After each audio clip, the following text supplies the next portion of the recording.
is it okay if we just get started? We might be a little bit early, but everybody is looking forward to this conversation today about Just Action. Great book.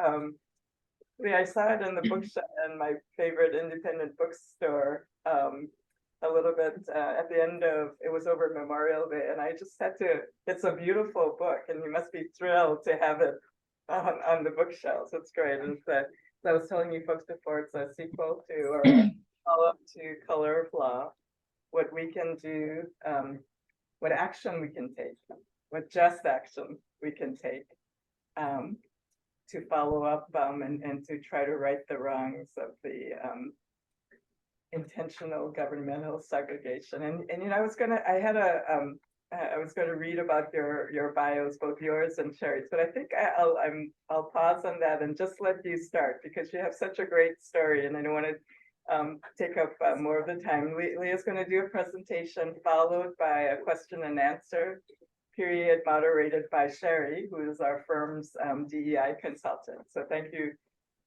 very much for that. And with that, we might just have you start. Me? Am I starting? Or Sherry, are you starting? Me. I believe you are starting. Okay. Yes. Great. So I'm just here after you give your presentation to move it along. All right. That sounds good. Well, good afternoon. Thank you all for having me virtually here. Happy Juneteenth. Thanks for gathering for this. So I'm going to start because you just saw Just Action. It just came out on the bookshelves on June 1st. I've been traveling all over the country since then talking about it. So I'm talking to you from Denver or Boulder right now. But as you heard, Just Action is a follow-up book to The Color of Law, which is a book of history. It talks about how our country came to be a racially segregated society. So I'm going to start by just reviewing some of the main points of that, talk about how we came to be a racially segregated country. And then I'll give some examples from Just Action of what we can do to challenge it, because that's pretty much what the whole book of Just Action is, filled with strategies and policies and examples of things we can do to begin to challenge and redress segregation in our own local communities. So I'm going to start by talking about this concept of de facto segregation. We've all probably heard of it. It's what we sort of came to accept as a country to explain how we came to be racially segregated in our communities.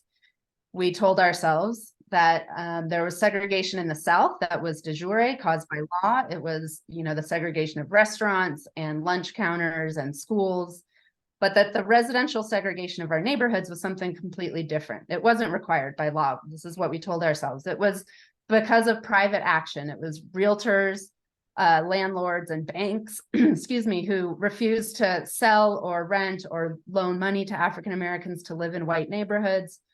Or we were segregated because of personal choice, because we like to live around people who look like us, or it was a question of economics. And we looked around and we saw how segregated we are and have been for a long time. And we thought, it's too bad. There's not much we can do about it, because anything that happened naturally can only unhappen naturally. The Supreme Court has agreed with this. Chief Justice John Roberts has written in opinions that because the federal government and local and state governments had nothing to do with creating segregation, it has no role to play in undoing it. So this is the context in which my father, Richard Rothstein, wrote The Color of Law in 2017. And the premise of that book, the whole argument of that book, is that this de facto segregation idea is an utter myth. That sure, there was private action that played a role in segregating our country, but that private action was incentivized and often required by government, explicitly required, written in government manuals, all levels of government, federal, local, and state governments. And these actions of our government were as unconstitutional as the actions that segregated the South, restaurants, lunch counters, schools in the South. The segregation of our neighborhoods was sometimes less disguised than the segregation in the South, but often not very disguised at all. And it was no less powerful, no less of a violation of the 5th and 14th Amendments as Southern segregation. And as such, in The Color of Law, the sort of call to action in that book was, if we understand that we came to be segregated because of unconstitutional actions of our government, then we can begin to understand that we have an obligation to do something to remedy it. We have an obligation as citizens, as residents of this country, to remedy the unconstitutional actions of our government. So just a couple of examples from The Color of Law. Obviously, that book is filled with facts from history of all of the government policies that went into creating segregation. A couple of examples, or I'll go into one of the main ones, which has to do with how our country came to be suburbanized. So after World War II, there were millions of war veterans returning home from the war. They started families. We had a baby boom. They were met with a housing shortage. You know, the war followed the Great Depression, where there was no housing built. And then during the war, it was illegal to use construction purposes for construction materials for civilian purposes. And so there wasn't residential construction going on during the time. So the baby boom, the returning war veterans were met with a housing shortage. The government, the federal government, decided to do something about this by creating suburbs for white families to live in. And this was a time when we weren't a very suburbanized country. Most people, we were a manufacturing economy. So factories were located in urban centers near ports and rail lines so they could transport their goods. And, you know, the service companies, the businesses that service those factories had to be nearby, and the workers had to live near those factories because we didn't have the public transportation and highway systems we have today. So most people lived in urban centers. And because these factories and these businesses were fairly integrated, the neighborhoods that the workers lived in near them were fairly integrated as well. But with the housing shortage after World War II, the federal government decided to create suburbs outside of urban areas to move white working families out of urban centers to these suburbs. And it did this by subsidizing the developers to build those suburbs, and then also subsidizing the home buyers to buy homes in those subdivisions. So one example that a lot of people have likely heard of, one of the most famous examples of this is Levittown outside of New York City. Levittown was built by a builder named William Levitt. Again, this was a time we didn't have many suburbs in the country, and he decided he wanted to build one with 17,000 homes for workers in New York City who couldn't find housing. Now, 17,000 homes was a pretty speculative, crazy sounding idea at the time. He didn't have the money for it to pay for that construction. He couldn't get a bank loan because it was so speculative. No, he didn't have buyers lined up. The only way he could finance building Levittown was by getting a federally backed loan guarantee from the Federal Housing Administration, from the federal government. And the federal government would only give him that federally backed loan guarantee if he agreed to only sell the homes in Levittown to whites and to prohibit African Americans from ever buying them. Now, this is not unique to Levittown. This is how suburbs all over the country were built at the time, with these what are called racially restrictive covenants on the deeds of the homes. They said that the homes could only ever be owned or occupied by whites. And this wasn't just an accident. This was written into the federal government policy. It was written into the manual for the Federal Housing Administration for appraisers when they were appraising sites for suburbs and deciding if they were worthy investments for the federal government. In the manual, it said that the federal government should not back these suburban developments if they were located anywhere near where African Americans lived, because it said in the manual, and I quote, it would run the risk of infiltration by inharmonious racial groups. So this was written in the manual. It was no accident. It was not hidden. It was a policy of the federal government to create segregated communities. There's even a photograph in The Color of Law of a wall in Detroit, a 6-foot-high, half-mile-long wall that was built in between an African-American neighborhood and a subdivision that was backed by the federal government. And the Federal Housing Administration required the developer of that subdivision to build the wall in order to get the federal financing to build those houses. And that was purely to separate the whites and African-Americans. So we can see that this notion of de facto segregation, that segregation happened by accident or by purely private action, is just nonsense. Suburbs around the country, just like Levittown, were as segregated as explicitly and as intentionally and as unconstitutionally. Now, William Levitt, he was a bigot. He didn't hide it. He said at the time, if he was left to his own devices, he wouldn't have sold homes in Levittown to African Americans. But the point is that he wasn't left to his own devices. If the federal government had instead told William Levitt that they would back his suburb, if he promised to sell his homes at a non-discriminatory basis, Levittown would look very different than it does today. So today, many decades later, 80 years later, Levittown is now 2% African American in a surrounding area that's 13% Black. So that disparity is due in large part, or completely, to the government policy that was instituted when Levittown was created and limited the homes to only be bought and occupied by white home buyers. Now, when Levittown was built and suburbs like Levittown all around the country, the homes were pretty affordable. They were about $100,000 in today's money. That's an affordable home price to a working family. It was at the time to, of any race, Blacks or whites. White veterans could get VA loans from the Veterans Administration that had a no down payment requirement, and other white home buyers could get FHA, Federal Housing Administration loans with low down payments and low interest rates. So these suburbs were not only financed and subsidized on the developer end, but also on the home buyer end. So those homes that were sold for $100,000 in today's money now don't sell anywhere near that.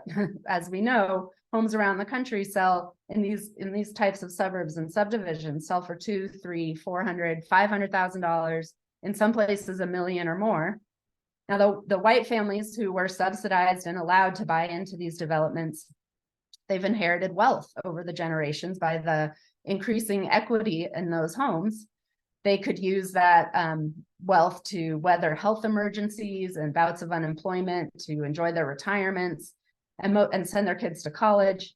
Most importantly, they could then bequeath that wealth to their kids and grandkids who could buy homes themselves. Now, this is wealth that African Americans were explicitly prohibited from accumulating in the same way. So the result is that today, while we have an income disparity that's concerning and probably the topic of another talk and a whole other book, where average household income for African Americans is about 60% of white household income, you would think that household wealth would be about the same ratio. If you make the same amount of money, you should be able to save about the same amount of money.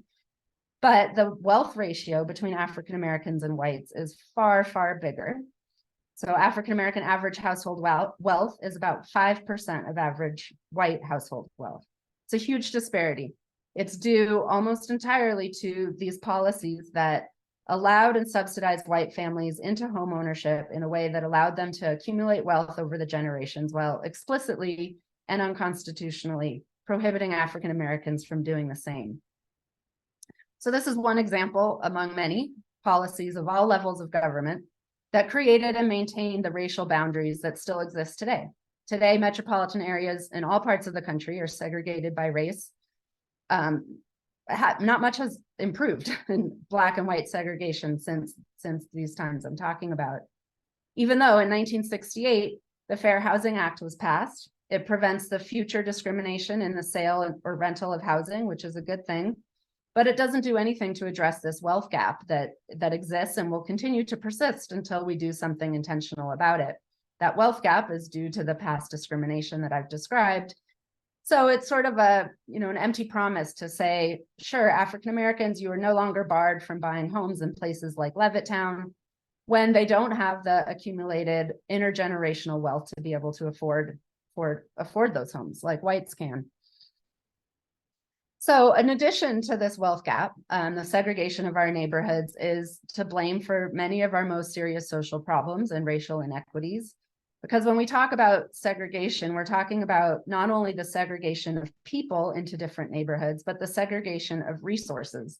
Because once people were segregated by race, those different types of neighborhoods, white neighborhoods and African American neighborhoods, were then invested in or divested in very different ways. So white neighborhoods came to be places that we call areas of high opportunity, places with well-resourced schools, access to jobs and transportation and open space and good retail, grocery stores selling fresh food, bank branches, while segregated African American neighborhoods were under-resourced schools, fewer bank branches, fewer grocery stores, more fast food, more pollution, more lead paint. So that leads us to disparities we see between Blacks and whites in all aspects of our lives: health, income, education, incarceration rates, exposure to crime, stress levels. These are all very different on average between Black and white children and adults. African-American children who grow up in segregated neighborhoods, they live in communities with more pollution. They suffer more from asthma and lead poisoning. They grow up to have more cardiovascular disease, shorter life expectancies, and greater cancer rates than whites, even whites who grow up in poor white neighborhoods.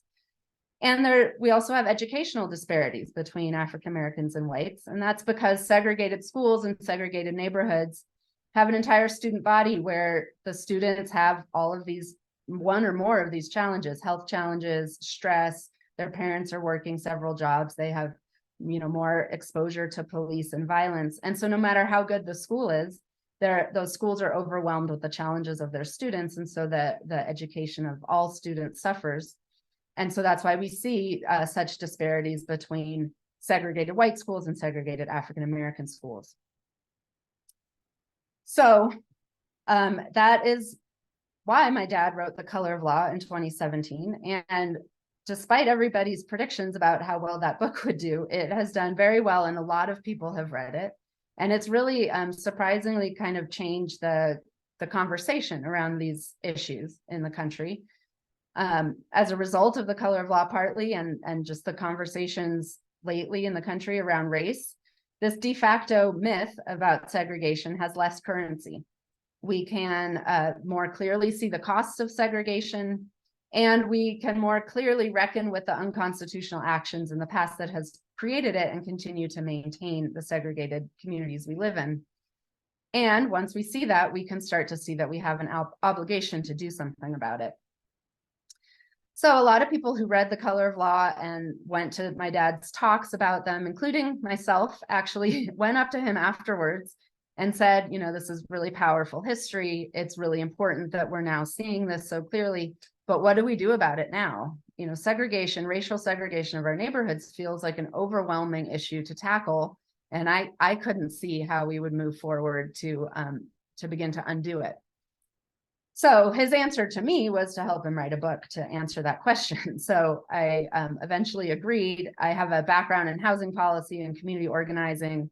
And so I used that knowledge and experience to help write this book with him, where we describe what we can do in our own communities to begin to redress segregation. I'll give a few examples from that book in a minute, but I'll just add that we're writing this book and giving these talks around the country to professionals like yourselves and to normal residents of communities across the country.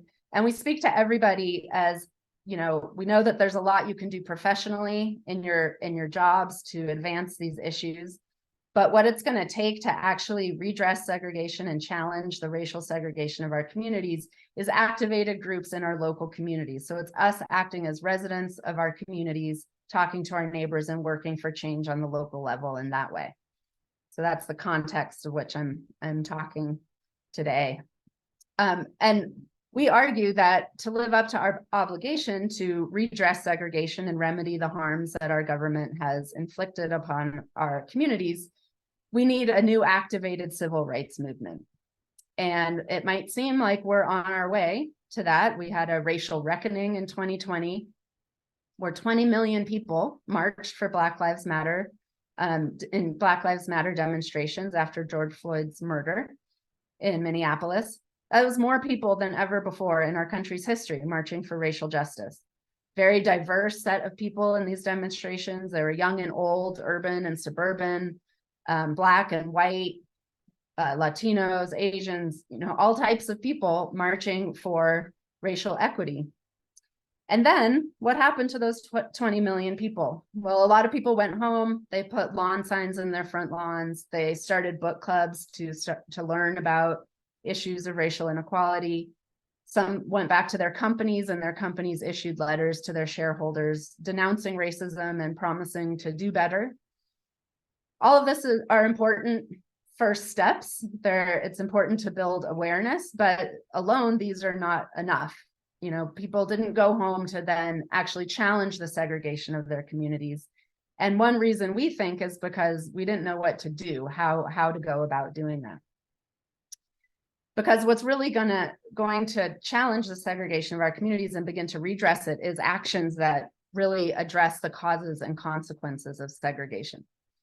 Now, we're not, you know, trying to say that it's going to be easy at all. It's hard work organizing for change, but it's not impossible. And that's why Just Action is filled not only with examples of policies and strategies we can work for, but also examples from around the country of groups that have successfully implemented all of these ideas. So none of what we write about in Just Action is really new. These are policy ideas that many policymakers and community activists have had. We just put them all in one place and hoping that it gives people some hope and some ideas.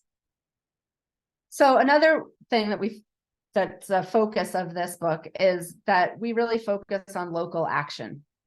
We understand that federal policy change will be necessary eventually for the massive interventions and investments we need to truly redress segregation. And we understand that the federal government was behind much of the segregation, the acts that created segregation around the country.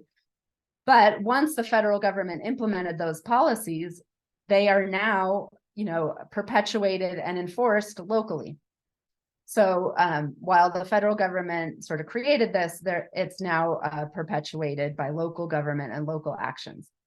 And while we do need federal policy change eventually, we also understand and you know, admit that we don't have the political support on the federal level to make these kinds of changes right now.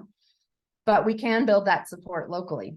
And there's a lot that we can do locally. There's a lot that's under local control that together can have a big impact on redressing segregation. And if we do this in all of our local communities around the country, make these small changes on local issues, together they can build a real national movement that can begin to have a national impact.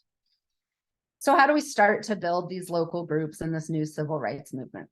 Well, we argue that it's essential to begin by building biracial, multi-ethnic groups and committees in our own communities that are ready to take on the issue of segregation locally.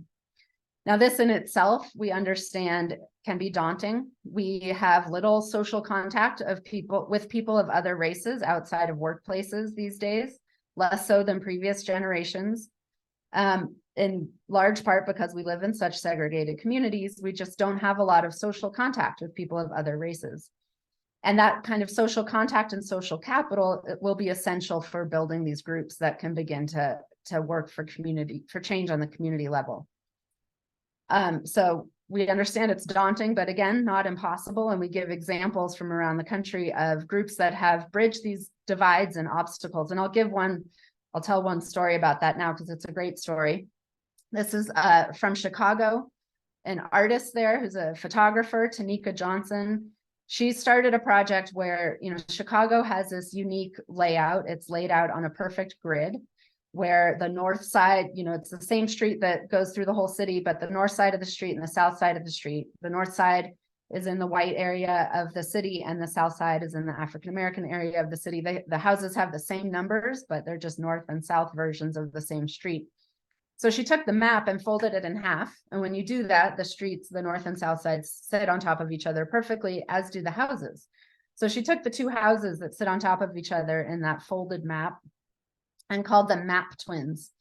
And she took photographs of the houses to show that the houses aren't that different in structure or size or type, but they are in very different neighborhoods. The neighborhoods around them look very different.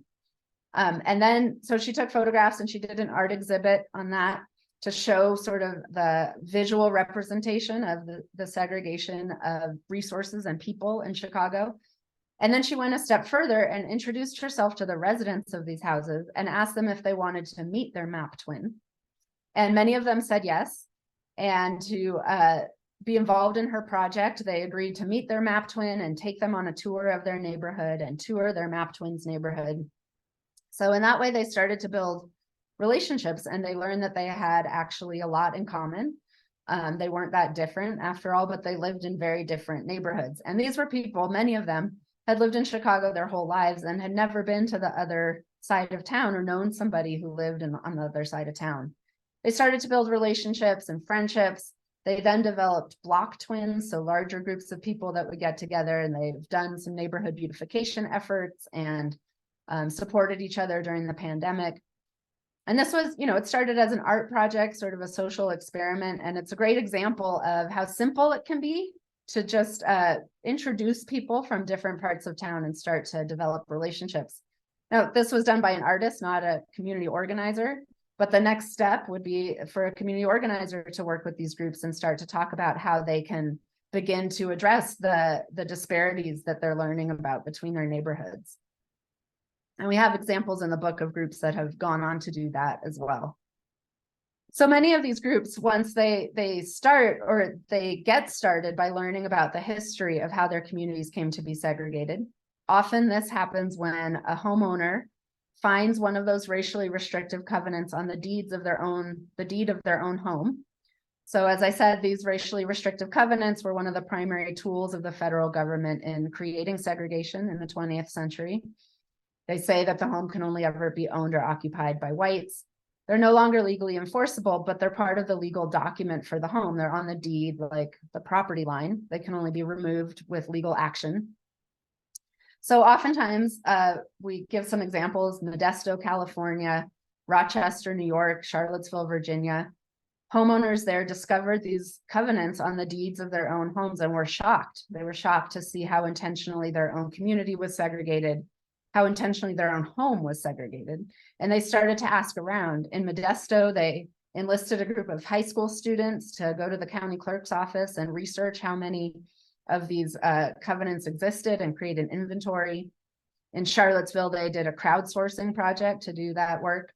And in all of these places, they then developed educational sort of campaigns and materials, maps that showed where the restrictive covenants were and overlaid them with the racial makeup of their communities. And they, not surprisingly, track pretty closely. In Modesto, they found that over 90% of the subdivisions in the city had racially restrictive covenants on the homes. So they use this information to then go around and educate their neighbors, because once we see how intentionally a segregation was created, we can start to see that intentional action can undo it. It starts to give us some agency back in this equation. Again, it's not an accident with nothing to be done about it. Intentional action caused it. Intentional action can begin to challenge it. So, as I said, Just Action then describes dozens of these strategies that a group can then use to start to challenge the segregation of their communities. And these strategies and policies we describe, they do a few things. We call this redressing segregation. And by the term redress, we mean to include both policies and strategies that are forward-looking and attempt to ensure that we don't continue to create and maintain segregated neighborhoods going forward. And then also ones that look to the past and address the disparities, like the wealth gap that I talked about, disparities that exist as a consequence of segregation, because we can't truly redress segregation and have desegregated equitable communities unless we do both of these things, look forward and look back. So remedies and forward-looking policies. So then the policies and strategies we discuss, they kind of fall into two main categories. And the first is those policies and strategies that attempt to increase investment in lower income segregated communities, where the concentration of poverty is the direct result of government-sponsored segregation. So part of the redress of segregation is ensuring that these segregated communities that were divested in, that lack resources, have become areas of higher opportunity and are better resourced areas for the residents who live there. Now, we all know that what happens when investment and resources start to increase in a lower income neighborhood is that higher income people want to start to move in there, and prices rise, and the longtime residents of those neighborhoods often are then at risk of displacement. We call this gentrification. And so we argue that these strategies that increase investments in lower income segregated communities should also be coupled with anti-displacement strategies that attempt to prevent some of the displacement that will likely happen. So some of those anti-displacement strategies are protections for renters against rapidly increasing rents or unjust evictions, or inclusionary zoning policies that require that when new housing is built, new market rate housing is built, that a certain percentage of those developments of the units have to be reserved and sold or rented to lower or moderate income households. So one example, I'll go into one example that does all of these things. We'll go into for a few minutes is a land trust. So I believe there's at least one land trust in Seattle. There's over 270, I think now, communities across the country that have a land trust. These are nonprofit organizations, and they attempt to create and maintain affordable housing opportunities, often in gentrifying neighborhoods or neighborhoods where prices are rising and communities are gentrifying. And they provide affordable home ownership opportunities to residents of those neighborhoods. And they can also be an effective anti-displacement strategy. So we talk in Just Action about the Durham Community Land Trust, and it started in a lower income, predominantly African-American neighborhood in Durham, North Carolina. And it started when some neighbors of that neighborhood started just going door to door and talking to their neighbors about what they could do, what they wanted to do to make their community better. And the first thing that they identified was that there was no park or safe place for kids to play in their neighborhood, and kids played in the street, and one had been hit by a car. And so they decided they wanted to advocate that the city turn a vacant lot in their neighborhood into a park. So they did, and they won, they got the park, and that galvanized the group and made them think that they could do more to help their neighborhood. And they started looking around to see what they could do. Their neighborhood was gentrifying. They're near Duke University, which was expanding its enrollment. So investors were buying up the houses in this neighborhood to sell or rent to the Duke University community, and people were being displaced. So this group learned about a land trust, the land trust model, and started one. They started with 2 vacant houses, 2 properties they got donated, I believe, from the local government, fixed up the houses, and then sold them for affordable prices to lower and moderate income households. And how a land trust does that, how it sells homes for affordable prices, is that in the transaction, the land trust retains ownership of the land underneath the house. So it's basically just selling the house to the home buyers and ground leasing the land for, maybe nothing, or $1 a year or something negligible. And by taking the land cost out of the whole home cost, it can keep the price of that home more affordable. And then the homeowner owns the home like any other homeowner does. And then when they want to resell that home, when it's time for them to move on, they agree to adhere to a maximum resale price that's set by the land trust that says, how much they can resell the home for. Sometimes that's indexed to inflation or the change in area median income in the neighborhood. But that formula, it varies from land trust to land trust, but they all try to balance 2 goals in establishing that formula. And those goals are to allow the home seller to build some equity. It's a limited equity model, so they don't build as much equity as they would if they sold, for market rate, but they build some equity, and it ensures that the home is affordable to the next home buying family. So that's how a land trust creates permanent affordability. So in this neighborhood in Durham, the first homes that they sold for, again, $100,000 in today's money, an affordable price. They now sell for $150,000. So we could see how that formula has driven up the price somewhat. But other homes in the neighborhood sell for $500,000. So they've really retained affordability in their portfolio, and they now have over 300 homes and units. They now have for sale and rental homes all across Durham. And in this neighborhood where they began, the blocks where the land trust was able to acquire properties are still mostly African-American, while the blocks surrounding those blocks where investors outpace the land trust, most of the residents are now white. So we can see that this land trust not only created permanently affordable housing, but also was an effective anti-displacement strategy. So this is a great example, but what do we do with it locally in our own communities? Well, we can individually donate or volunteer with land trusts that exist. But more importantly is what we can do together collectively. And that is, we can join or support a campaign to help ensure that a land trust is funded and has the resources it needs to expand its portfolio. And we can do that by advocating for our local government to donate vacant land to a land trust.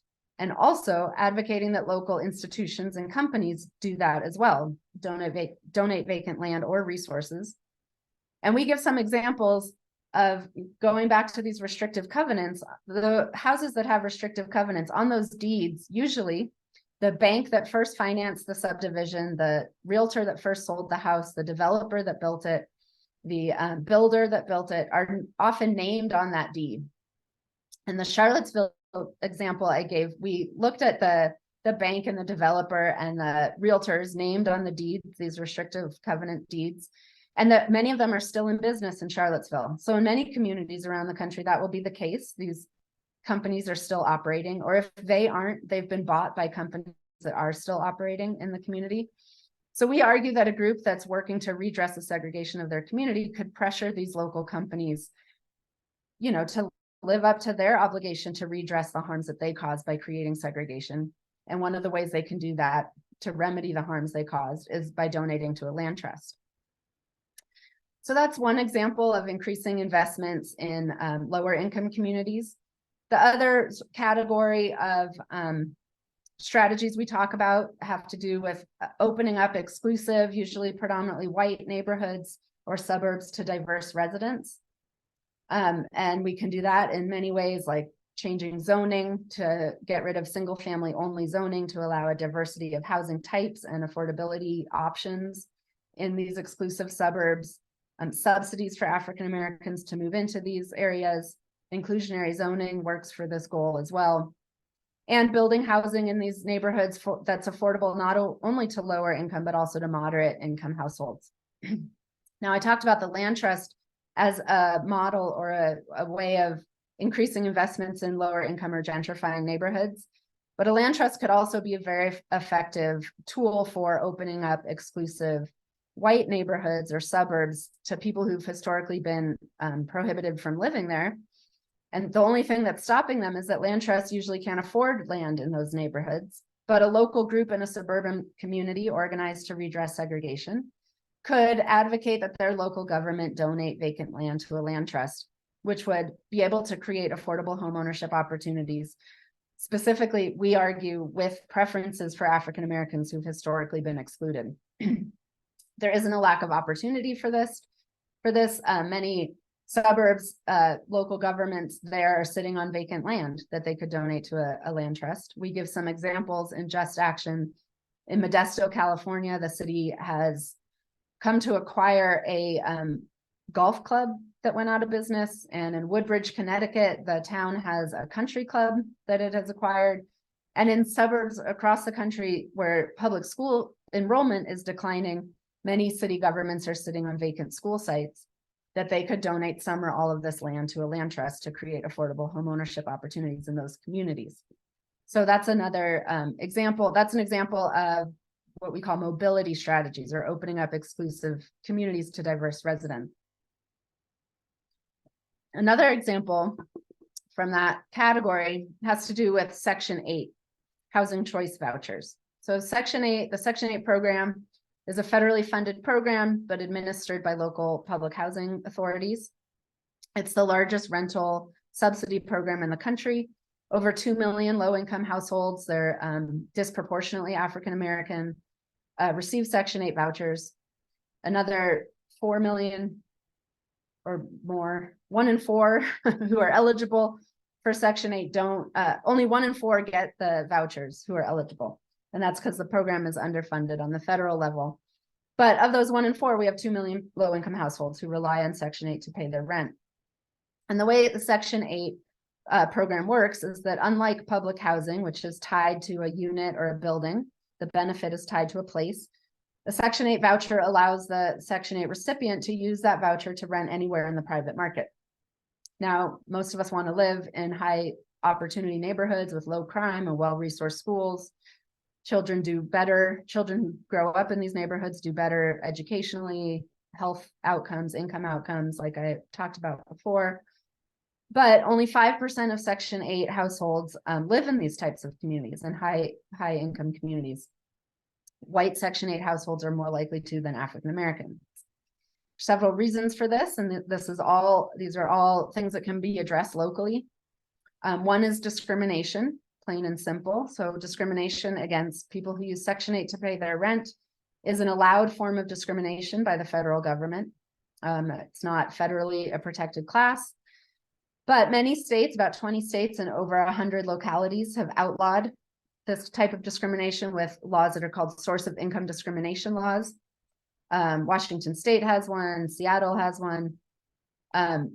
But as we likely all know, passing a law is only one step in the progress towards stopping discrimination. We then have to make sure that people know about the law, that landlords know that they're not allowed to discriminate against Section 8 tenants, that tenants know what their rights are. And then we need monitoring and enforcement of those laws.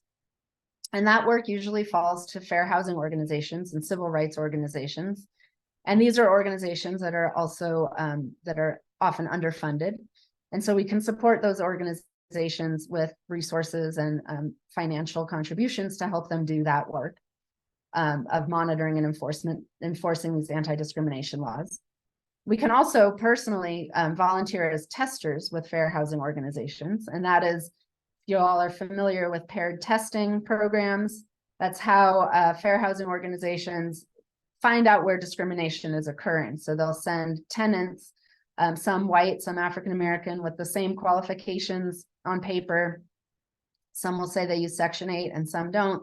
And you see how they're treated by landlords when applying for a unit. And that's how we can find out where discrimination is occurring and then prosecute it as the local ordinances allow.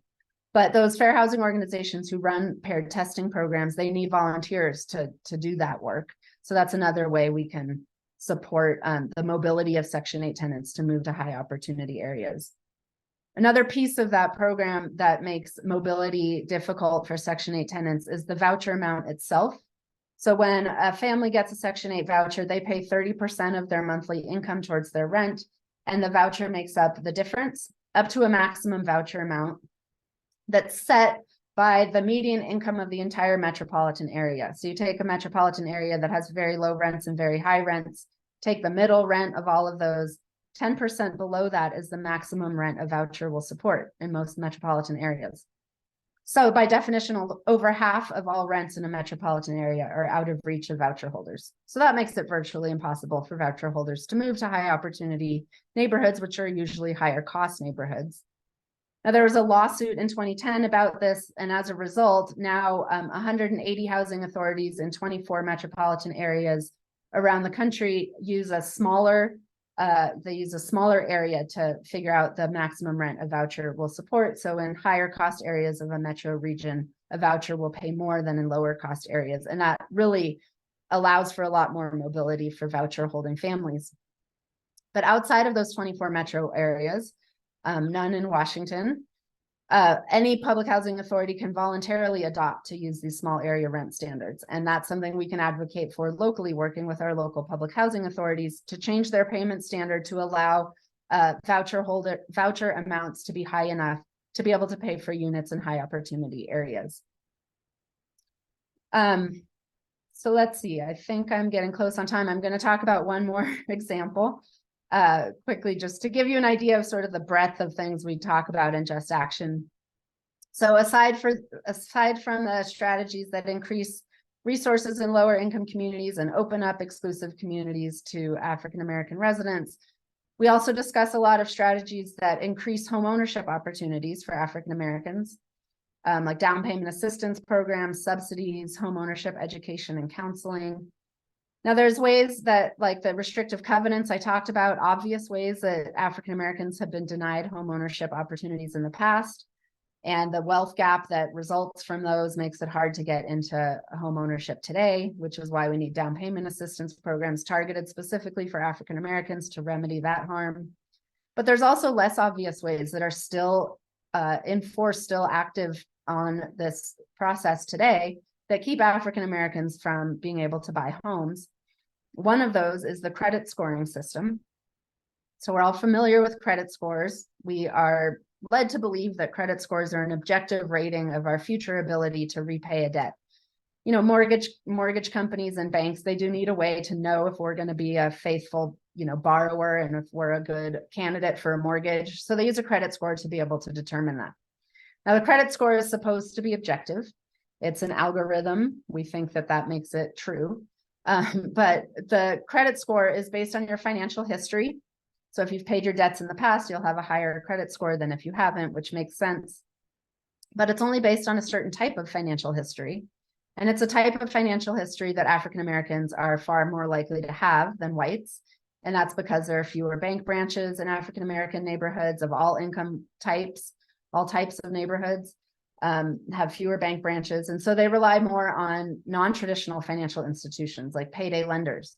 And even with their exorbitant interest rates, if you pay back a loan to a payday lender, that doesn't give you credit. It doesn't give you a benefit on your credit score for that financial history. Similarly, if you're applying for a mortgage and you've owned a home in the past and you've paid your mortgage payments on time, that will be reflected in your credit score. You'll have a higher credit score because of that financial history. But if you've been a renter your whole life and have never missed a rent payment, never missed a utility bill payment, maybe an alimony payment, none of those count towards your credit score.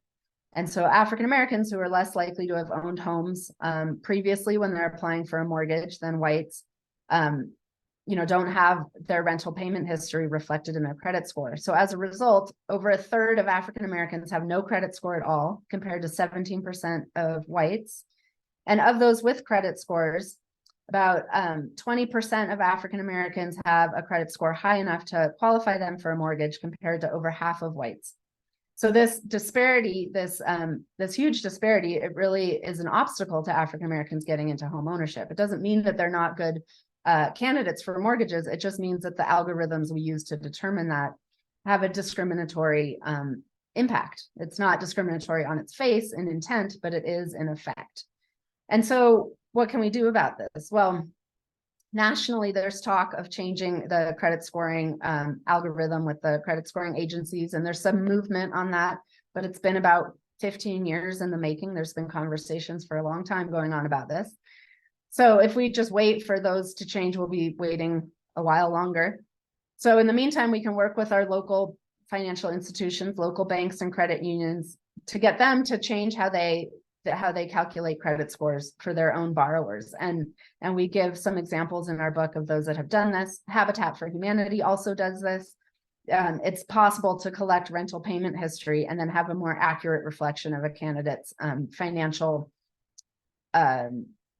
worthiness. And it goes a long way to opening up home ownership opportunities for African Americans. So that's another thing we can do locally that can redress some of the harms of segregation.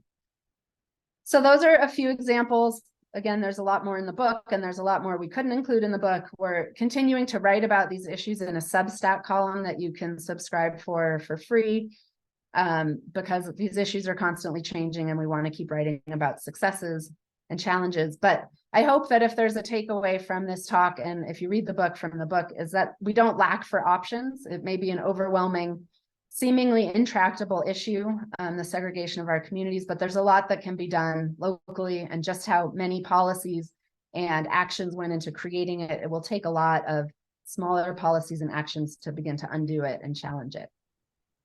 All right. Yeah. Thank you, Leah, so much. Thank you for that. It's so interesting. I had come across Segregated by Design, the video, and suggested folks here take a look at it. So hopefully people did, because it's a very powerful, quick explainer of the initial problem. I'd love to hear what folks in the room, questions they have, but I do want to start with one thing that's been on my mind after reading your book. Well, listening to the audiobook, great narration. Oh, So thank you for that. Is that we have uncomfortability talking about the larger scale solutions. So you talked about mortgage companies and banks and governmental solutions, and yet we do have examples. I was just thinking about the fact that the Sackler family with the opioid crisis has been pushed into a settlement. And this settlement is going to not just pay those impacted by opioids, but their children and other family members, right? So that downstream impact. Or when we look at the September 11th Victims Compensation Fund, right, where the government stepped in to prevent businesses from going bankrupt with a fund to pay not just those impacted, but the children of those impacted, and we have other examples of that. And so, you know, and then of course the United States Supreme Court, right? Their intervention with Plessy versus Ferguson, and their intervention with the FDA, or the Federal Housing Administration, not giving guaranteeing loans in Black neighborhoods. So why do you think it is that we have examples of large scale, both litigation, settlements around these issues, but when it comes to this clear and present issue around race, that people cannot draw that connection? That's a good question. You know, we talk about this. We have a chapter in the book called Dare to Defy, about encouraging our readers to defy the Supreme Court, that the Supreme Court really has no legitimacy in questions of racial equality. But we seem, you know, those of us searching for solutions kind of limit ourselves because we think the Supreme Court will stop it. And we argue that that's no reason, and that's not how we've made advances in the past. And so we have to dare to defy what we think the Supreme Court won't like, because we know that it's the right thing to do, and because their decisions are based on a faulty history that says that the government had no role to play in creating segregation. So we believe they're wrong. So we need to have race. What we say is race-specific crimes require race-specific remedies. And so we need to have race-conscious, race-specific remedies for the harms that have been caused. And, you know, the whole premise of this book is that we need local groups. We need to start working by making local change. And I think that once we do that, if we can build local support, it will change the conversation for larger issues. But we can't, there is a way where we all want, you know, I've been talking to a lot of people about these ideas. We all want like to go to the fifth step. We want the big solution that's going to do, you know, change and remedy everything all at once. But that's never how it's rarely how we get to big societal change. We have to sort of get there step by step. And those first steps are really achievable wins in our local communities. Thank you. Yeah. Throwing it open to get feedback or questions, or just even aha moments where you're like, oh, this was new to me. Yeah, those in the Zoom box and those in the conference room. I can't always see hand raising, so feel free to speak up in the conference room.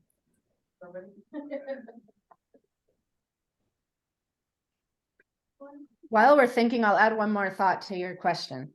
There is a lot going on around the country around these issues.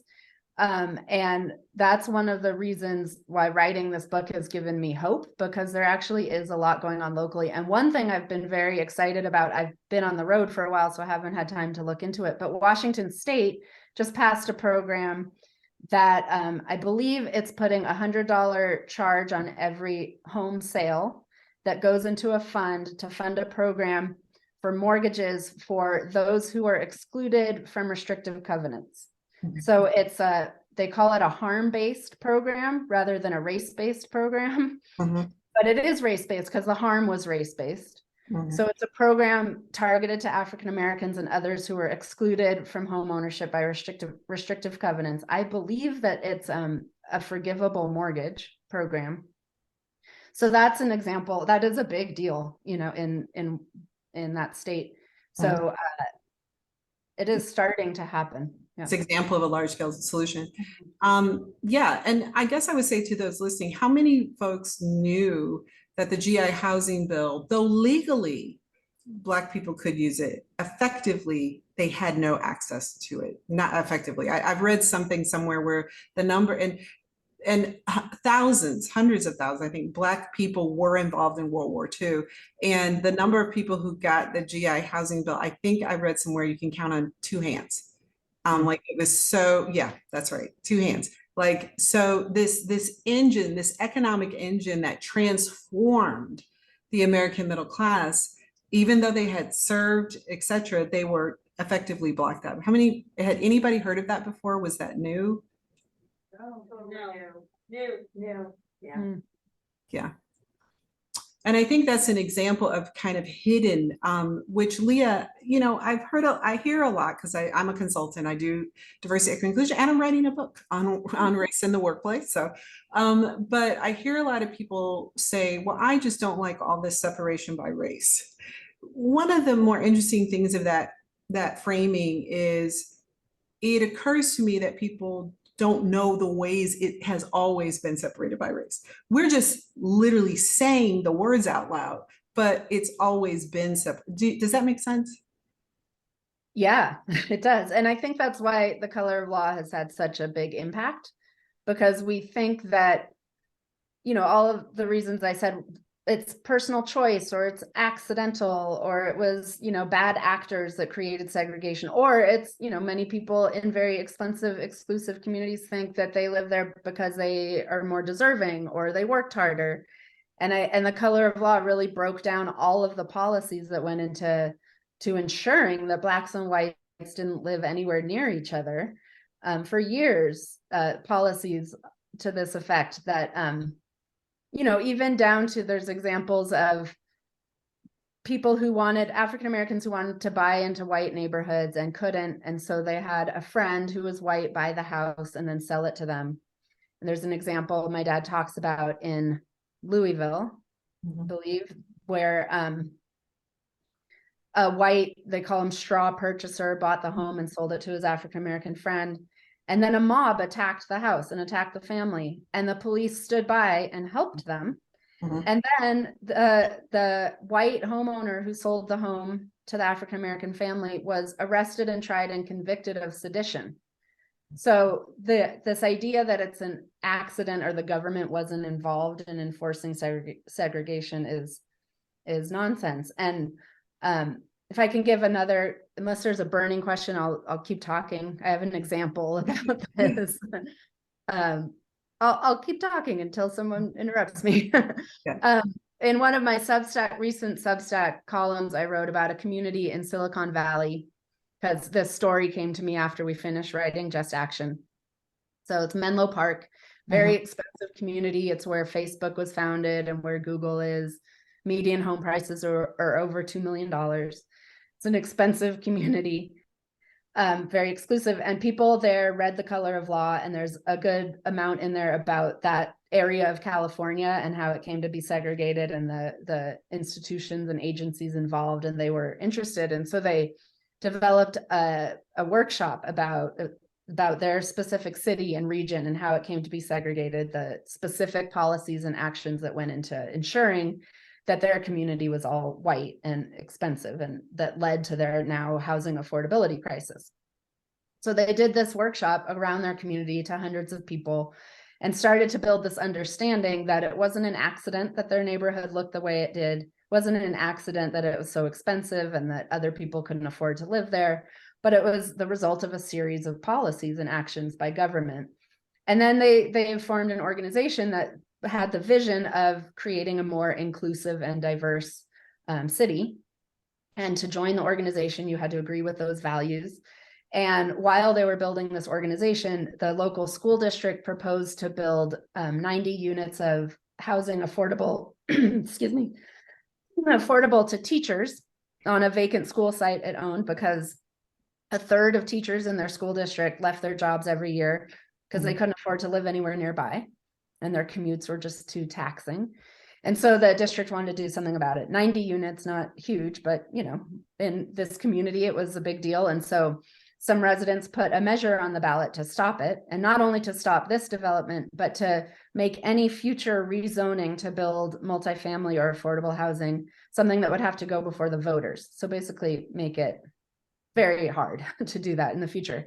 So this group that had been organizing or educating themselves, they understood that this was another in the long line of policies that created the segregation of their community. They could see it in context because of how they'd been educating themselves and each other, and understood that it wasn't about these 90 units, but it was about ensuring that their community maintained its segregation.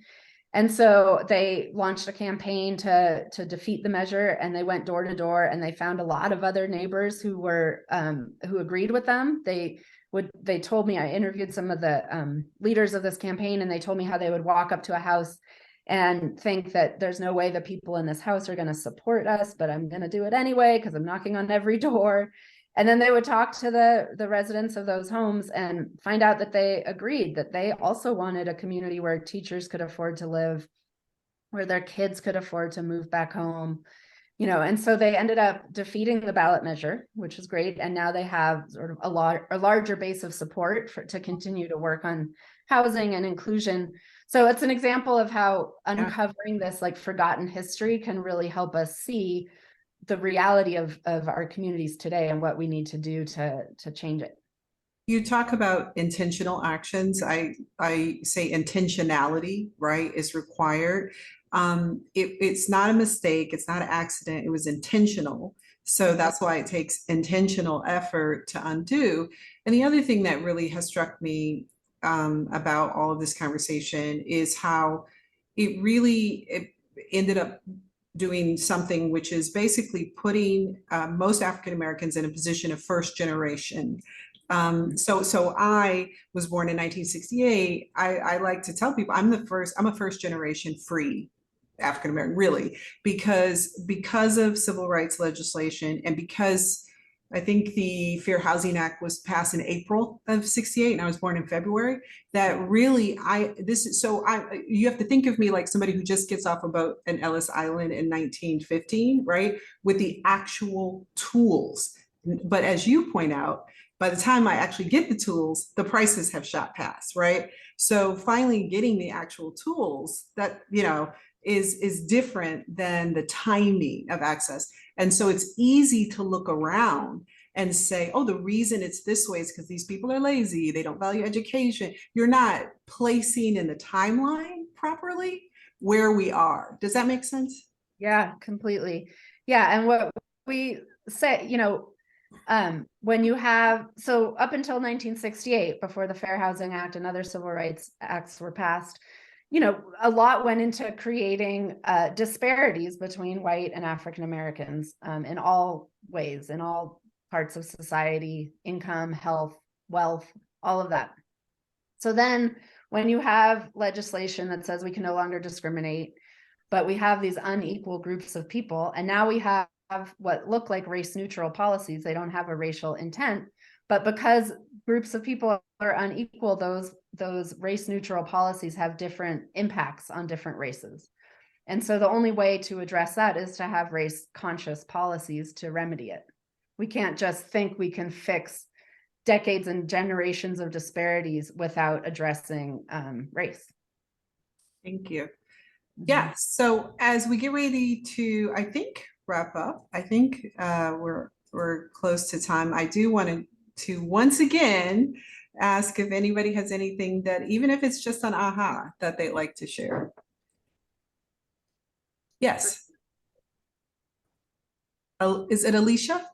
Yeah, I'll ask a question. I know that it's not necessary, I imagine, to look beyond the boundaries of the United States in order to kind of find examples both of the problem and of people trying to find solutions. But I was just curious if I know, you know, each country is unique. The United States is enormously unique in its history of racial segregation in many ways. But are there other countries that are struggling with sort of similar issues and have their own kind of solutions? Is that something that you are aware of or looked at? I was just curious if this, I mean, I think it's not just a national problem, though we're unique. So I was curious what other countries might be doing in this vein. That's a great question. I actually don't know. You know, it was a lot to try to cover the whole country here. Yeah, I bet, yeah. I didn't get past that. But yeah, I don't know. It's probably the same and very different other places. I Probably think a different book. Yeah, a different book. right. And if you're talking specifically about housing, no, but if you're talking about racial reconciliation and reconciliation from past harms, there's a great book out called Learning from the Germans about how Germany addresses its history of anti-Semitism and World War II and their direct intentional acknowledgement that it happened, and there are consequences as a result of that, is an example not of housing but of intentionality.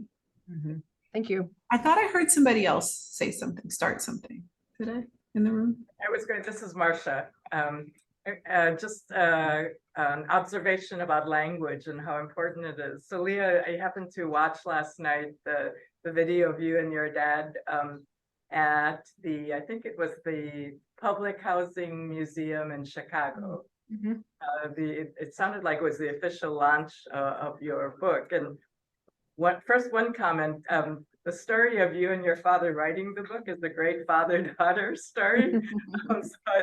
For that alone, it's an appealing story. But in terms of the importance of words, I heard your father describe our country as an apartheid state. And I have to say that set me back. I know about the problems of our country, but to use that word to describe our country, I still haven't recovered from that, I have to say, nor have I recovered actually from defying the Supreme Court, but that's another story. I'm not a constitutional scholar, but I am trained as an attorney, so I have a little difficulty with the concept of defying the Supreme Court. But I think my comment was, you talked about the hope in your book, and I wonder if you might speak to that, because there is hope. It's a huge problem, huge issue, but I think your book is hopeful. I think it is, and I hope it is for other people. Like I said, I started this project. Well, I had to be convinced to do the father-daughter project, to be honest. So it took a little while, but once I was convinced, I started, overwhelmed by the problem, as it is overwhelming and it feels impossible to make real change, especially, when you start digging into all of the layers, just for some examples of credit scoring, appraisals, property tax assessments, and this is the layers of all of that is what leads to the apartheid society language we use, just how entrenched the inequality is. And in researching the book, I got to talk to groups all around the country. And then since the book's been done, I've continued to do that, who are working on these issues and really tackling them and having some success. And so that I think is very hopeful. And I think it is this idea of we do have agency. It's not an overwhelming problem that we just can't do anything about. There is all of those things, credit scores, appraisals, assessments, that they're all controlled locally and we can change them. And people are working on that everywhere. So that's the part that I think is hopeful, that there is actually entry points to do something about it. And people doing it. And I think I also want to make you, as also a former practicing attorney, feel better about defying the Supreme Court in the sense that we have done it and continue to do it all the time, right? Gay liberation movement defied the Supreme Court, right? Rosa Parks defied the Supreme Court. She defied the law of the land, which was separate but equal.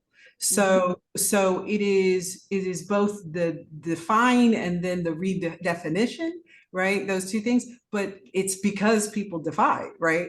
Plessy v. Ferguson starts Jim Crow as the law of the land until people actually defy the Supreme Court. So it's not, I wouldn't say it's saying the Supreme Court doesn't matter, but challenging, setting up solutions that can challenge the assumptions, I think, is maybe, Exactly. Abortion opponents defied the Supreme Court when Roe was still in effect, and now abortion supporters are defying the Supreme Court to help people get abortion. So it's what we do when we think we're right, when we believe that the Supreme Court is wrong. And there's my dad wrote an article recently that was in the Atlantic, and we have a summary of it on our Substack about the upcoming decision about affirmative action coming from the Supreme Court any day now, and about how college presidents should have the courage to defy what we expect to come out of the Supreme Court and have race-conscious affirmative action as a remedy to the past harms. And so you can read more about it there if you want more of our thinking behind that. All right. Well, I know we started a little late, but I know we are at time, and I know that usually speakers have a lot of other things to get to. So Marcia, or other folks in the room, any last words or thoughts you want to provide? I think we're good. Thank you very much to both of you. This is good. Yeah, thank you so much, Leah. So great to meet you. Like I said, I really Thank you. enjoyed your father's work, and so getting to hear your voice too, really appreciate it. Thanks to everyone in the room there, and hopefully this was enlightening and gives you some idea of action. Great. Thank you so much. Thanks for having me. And thanks, Sherry. Thanks.